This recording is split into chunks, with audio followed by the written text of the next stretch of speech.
As I sit here, I wonder, have we lost something very important?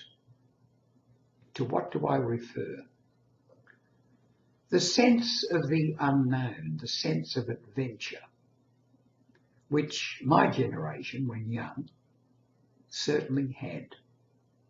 I'm not saying that the present generation, the young ones of today, don't have it, but there's so much being taken away from them.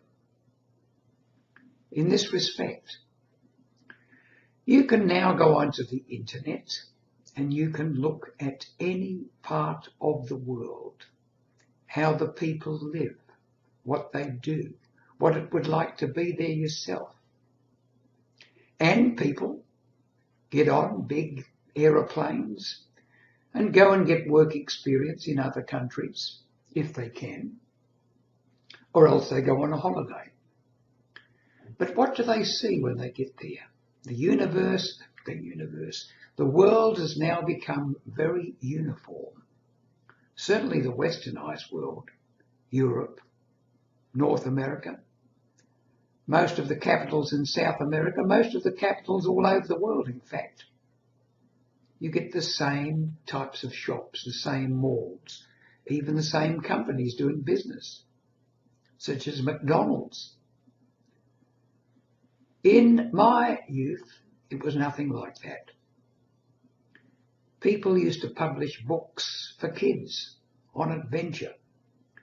Darkest Africa, the jungles of the Amazon, the Antarctic, which had hardly been explored at all.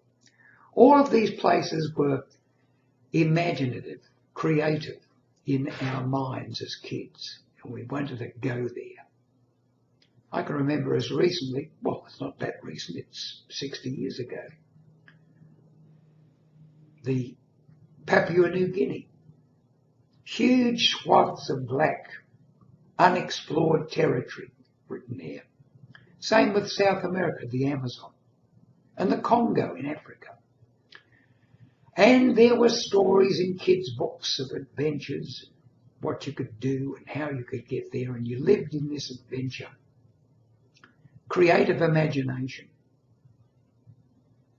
Where's creative imagination now? You go into YouTube and you see it. I'm not saying it's bad, but we have, I think, lost something very important. That sense of unknowing. What's it going to be like when I visit this other country? What's it going to be like if I go to live there? I remember the excitement I felt back in the end of 1963 when I realised my transfer, which I'd requested, to take my wife and small family of then 2 children to Papua New Guinea in a very strange sounding town, Madang. Now Madang in 1963-64 was very different from what it is today.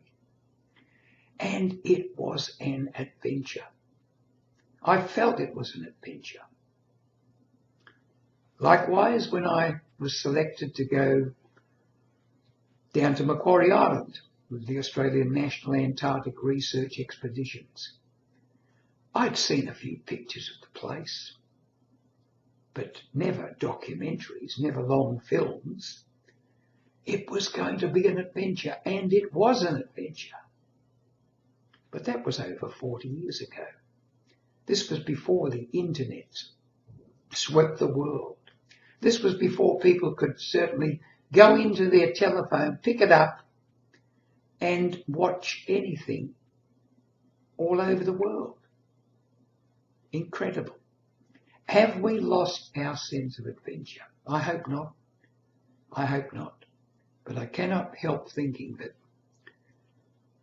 the days, the youths, the young ones of today missed out on something very wonderful when the world was still regarded relatively as unknown.